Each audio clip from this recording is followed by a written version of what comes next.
If you've been a part of the FNAF VHS scene for any amount of time, whether that be a month, a year, 2 years, or ever since this thing really blew up, then you know about the Walten Files. Now, when it comes to VHS tapes that are clearly inspired heavily by Five Nights at Freddy's, the Walten Files is absolutely the most unique. Not just because of its sound design or scary effects, but although those are very unique within itself. But the Walten Files' most unique aspect that everybody respects them for is their very unique art style. The way that the Walten Files is able to cleanly show real-life photos of the victims of the story that the Walten Files tells, while also telling this story through a cartoon lens, is extremely grabbing.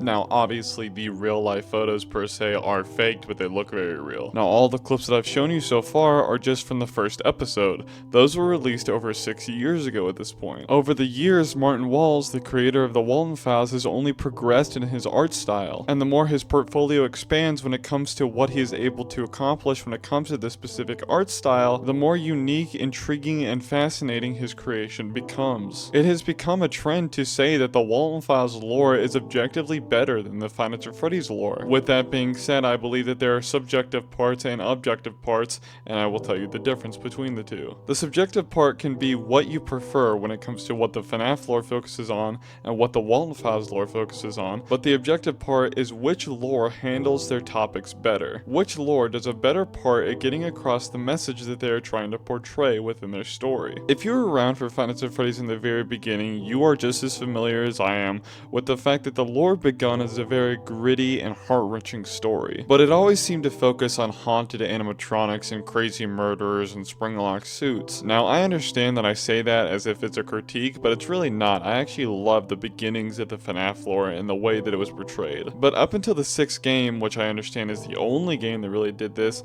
it never really focused on the humans and how they were affected by the whole situation, and it never really delved into how horrible their situation really was. The way that the lore was written kind of demanded us to focus too much on timelines and what kid possessed what and names and all that stuff, and didn't really give any room for character development, which is arguably the most important part of any series, or to be more specific, any type of storytelling. The FNAF lore has also evolved or devolved into being extremely sci-fi and very comic book-esque, rather than a heart-wrenching story about betrayal and heartbreak and these kids trapped in metal cages just trying to get out. And whether it's the beginnings of what the lore was supposed to be or the way it is now, you can prefer that type of storytelling, and that's completely fine. Everybody has different tastes. But there's no denying that the reason that everybody is so intrigued by the Walten Files is because Martin Walls stepped over a line that Scott Cawthon never did with his lore. That line being putting a reality to their situation. Now obviously, if Scott Cawthon wanted to put a reality to the beginnings of the FNAF lore, it would be pretty dark. And I understand the way Scott Cawthon is as a person, not really wanting to delve into that kind of storytelling, or at least not delve that deep into that kind of storytelling. And also knowing that Scott Cawthon is a Christian man, and as a man of Christ myself, I understand not wanting to constantly engage with those types of topics. Now, with that being said, Martin Walls just doesn't care, but there's a very fine line that he steps on beautifully, that fine line being not making your story as evil and just horrible as possible just for shock value, while also making it real. Giving you some sort of hope, although small as it may be, while also looking at such a horrible situation and facing the reality of it. Because the Walten Files uses haunted animatronics is really just the backbone of the series. The actual problems within the series are based on things that could happen to you in real life. That's what makes it so scary. The Walten Files gives you a chance to put yourselves in the shoes of the characters portrayed within the story, and giving you the chance to feel like, damn, this could actually happen. Not only that, but it is not afraid to show you every single corner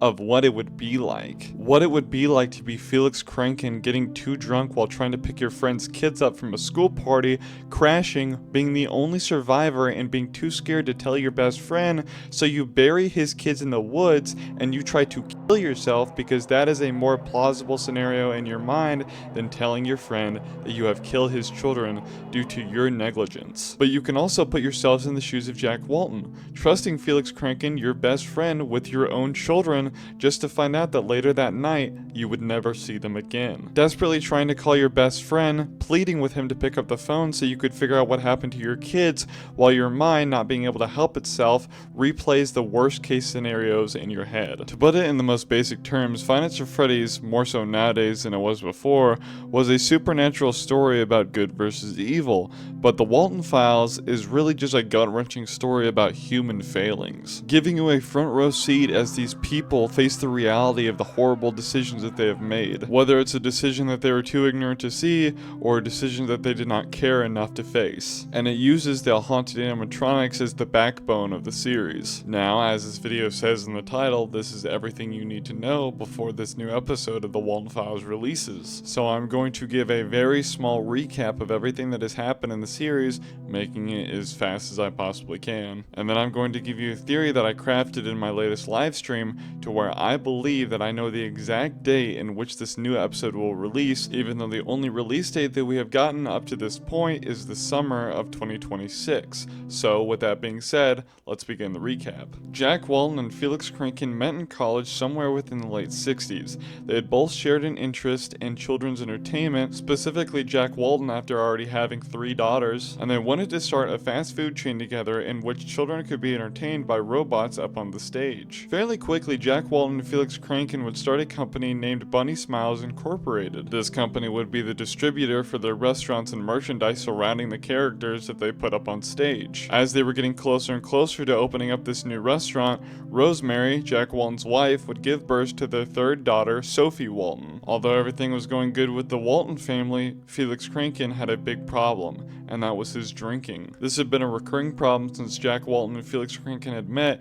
and it had only gotten worse. In the midst of Felix trying to better himself, it had gotten so bad that it unfortunately led to the separation of him and his wife, Linda Thompson, formerly known as Linda Kranken. This obviously did not help Felix's addiction, and in fact made it worse, giving him another reason to numb pain, especially in the fashion that she had broke the news to Felix, where she had left a letter in the house telling him that she loves him, but by the time he read the letter that talked about their separation, she would already be in Hurricane, Utah, which is where she would be moving to after their separation. Jack Walten, I guess being too focused on trying to open up this new restaurant, understandable, didn't know the depths that Felix had sunk to following this divorce. With his ignorance clouding his judgment, and 1 week to go before the new restaurant opens, Ed and Molly, Jack Walten's 2 daughters, would go to a school dance in which Jack Walten would call Felix and ask him to go pick them up since he was too busy doing paperwork.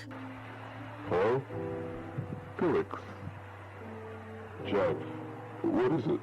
Listen, I was wondering if you could do me and Rose a small favor tonight. I don't know, Jack, today's been it's about Ed and Molly. They have a school event tonight. A school party, and they have no one to pick them up. I need to stay at the workshop to finish the paperwork, and Rose is taking Sophie to the dentist. We were wondering if you could pick them up for the event and take them home later.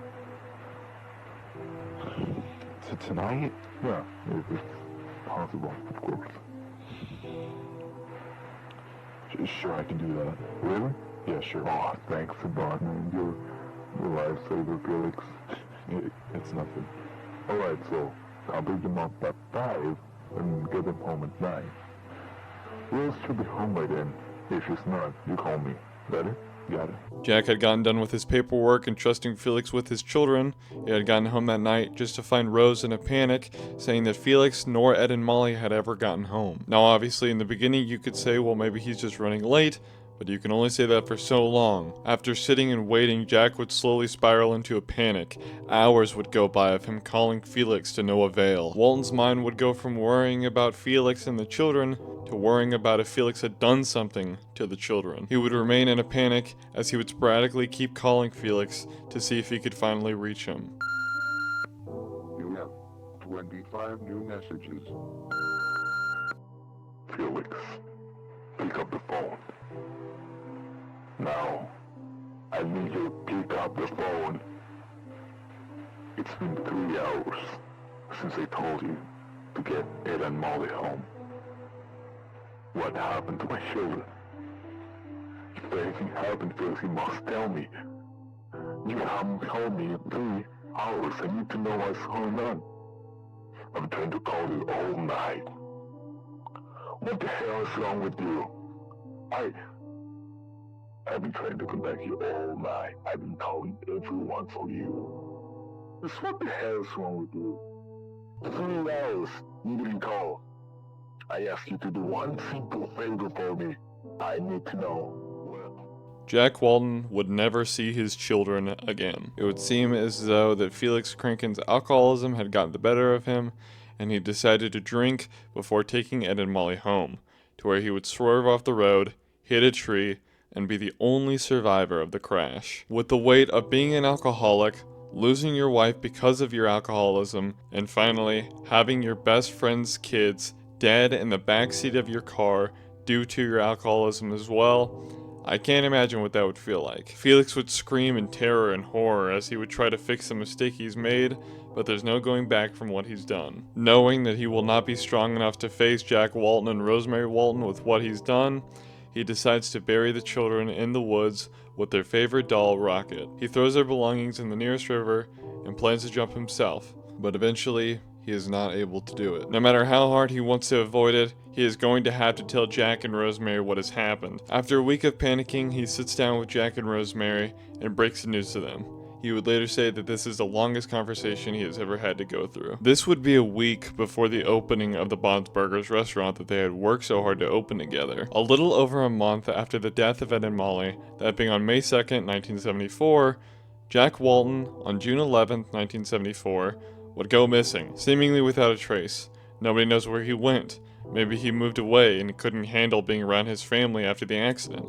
Maybe he ended his life over the grief. Felix Kranken would still try to hold up the Bob's Burgers restaurant. It would open, but within only a few weeks of it being open, 2 of their workers would go missing, and nobody knows where they would be. Those 2 people being Susan Woodings and Charles Brooks. Eventually, only after a few weeks of Bob's Burgers being opened, it would close down after a 3rd person would go missing, last seen in that restaurant. That person would be Rosemary Walton, Jack Walton's wife. We learned this information through Sophie Walton watching all this unfold through an arcade game that is supposedly haunted. Well, not really supposedly, but you get my point. They make it very clear throughout this series that Sophie Walton has been taking pills that is making her forget something that she quote-unquote wasn't supposed to see when she was an adolescent. Now, to spoil the surprise, Susan Woodings would be possessing Banny, Charles Brooke would be possessing Boozy the Ringmaster, and Rosemary Walton would possess Shaw. And Ed and Molly, after the crash in the woods, would possess their favorite doll, Rocket. And for the longest time, we assumed that Jack Walton was possessing Bon, but after seeing the person possessing Bon, that being a tall, white figure in a suit, we don't believe that anymore. Now, I'm not going to delve too deep into the hauntings of the animatronics and who this Bond character might be because we have no information on him. We do know that his goal for killing people and putting them into suits is that he believes when you are put inside a suit after you are murdered, you quote-unquote become beautiful. But that is all we know about him. Now, the very first tape of the Walton Files, that being an introductory tape, tells us that Brian Stells, a facility caretaker, was ordered to go into a bunker that is holding these old Bob's Burgers animatronics from when the Bob's Burgers restaurant was open. And the reason that this is happening is because, again, Bob's Burgers was only open for a few weeks, that being from June of 1974 to July 19th of 1974, or somewhere around that time, because I don't think Bob's Burgers closed the same day that Rosemary went missing. But regardless, you get my point. After the closing of Bob's Burgers, Felix Kranken, still running the company, would put them into a canine facility where they would be held until 1982, where Felix Kranken would open up a new restaurant supporting Bob's Burgers. Now, that is basically all you need to know about the situation at hand when it comes to where we are in the Walton Files lore. 1974, Jack Walton and Felix Kranken open up Bob's Burgers. Felix Kranken accidentally kills Jack Walton's kids. June 11th, 1974, Jack Walton goes missing, and in that same year, Susan Woodings, Charles Brooks, and Rosemary Walton would also go missing. Felix, still running the company, would put them into the canine facility until 1982, where he would open up a new restaurant,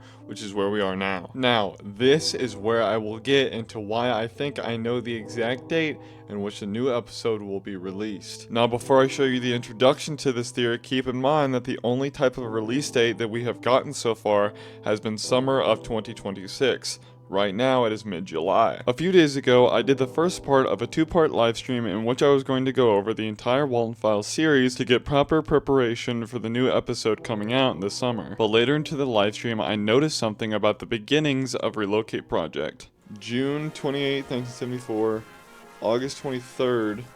That could be the release date. Who knows? That could be the release date. Look at me getting all theory easy. Keep that in your minds. Brilliant idea of restore and reprogram the robots of Bond's Burgers with the purpose of relocating them in a new restaurant that would be opened in a not-so-distant 1982. So, okay. Oh, wait a minute. This is perfect. Wait a minute. This is actually perfect. I don't know, but it said July 22nd. And that was a Felix Kranken folder. He opens up this in 1982. So, in our new teaser for the new one that's coming out, that said this summer of 2026, the teaser is them putting up flyers for, I'm assuming, this location. And then earlier, it had a couple Felix folders, which Felix is the one that's opening up the restaurant, for July 20th and July 22nd. So that's in the summer. That's right next to the date is right now. It's July 10th right now. And then then the teaser is also showing for this opening.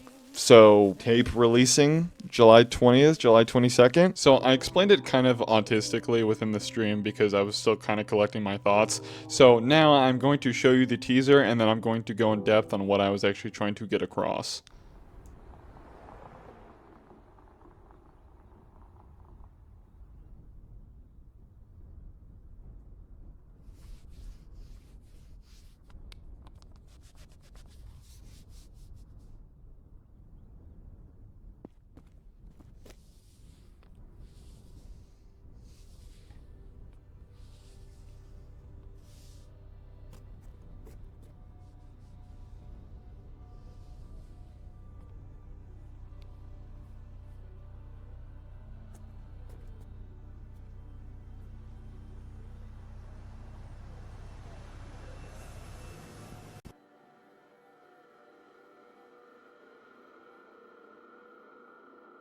So, in the teaser that you just saw, we first see a photo of Jack Walten on a missing poster, since he's 42 years old, and it looks kind of aged. It definitely is old because they are putting posters over it, meaning it has most likely been there for a while. The thing that is put over his missing poster is a poster that is advertising the new reopening of a Bond's Burgers restaurant. Now, as I was talking about earlier, the plot of Relocate Project is the fact that years after Jack Walten went missing, Felix Kranken, still running Bunny Smiles Incorporated, would do the Relocate Project, in which they would take all of the old animatronics out of the K9 facility and put them in a new Bond's Burgers restaurant opening in the summer of 1982. As I am speaking, it is July 16th, and in Relocate Project, we see that the file regarding the opening of the Bond's Burgers restaurant, that being the reopening, is dated on July 22nd, 1974. This teaser is focusing on advertising the new reopening of the Bond's Burgers restaurant, and this VHS tape is coming out in the summer of 2026,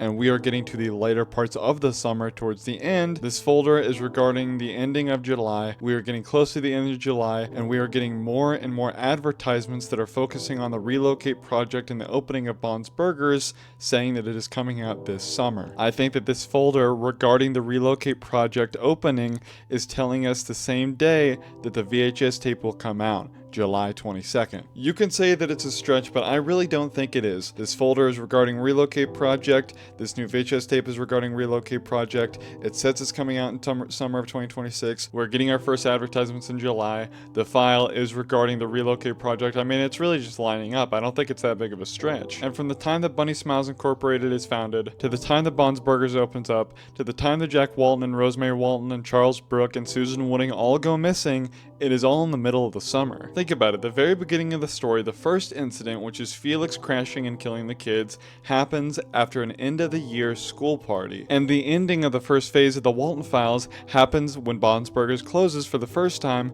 that being where we are right now in mid-July. And then 8 years later, Felix Kranken is opening up another restaurant, and the file regarding the opening of the restaurant is in July, and they're saying that the new restaurant is opening in the summer of 1982, and now now we are getting advertisements for the new Bon's Burgers restaurant while we are in July, and the advertisement is saying that the release date for the VHS tape is coming out in the summer of 2026. I think I'm cooking here, boys. If you think that I was crazy for once and I'm sitting in a room, a rubber room with rats, then that's fine, but I think that I'm speaking facts. Regardless, that is everything you need to know about the Walten Files before the new VHS tape comes out. Although it might not seem like much, after going away for 2 months, coming back, and then within only a few days getting over 1,000 views on my new video, that was pretty surprising, so I wanted to thank y'all for that. Stressing out over what was going to happen when I came back was pretty rough, but I'm glad that y'all kind of held down the pad. I was still getting engagement, I was still getting views, you know, it was still holding up, so that's just really cool to me. Now,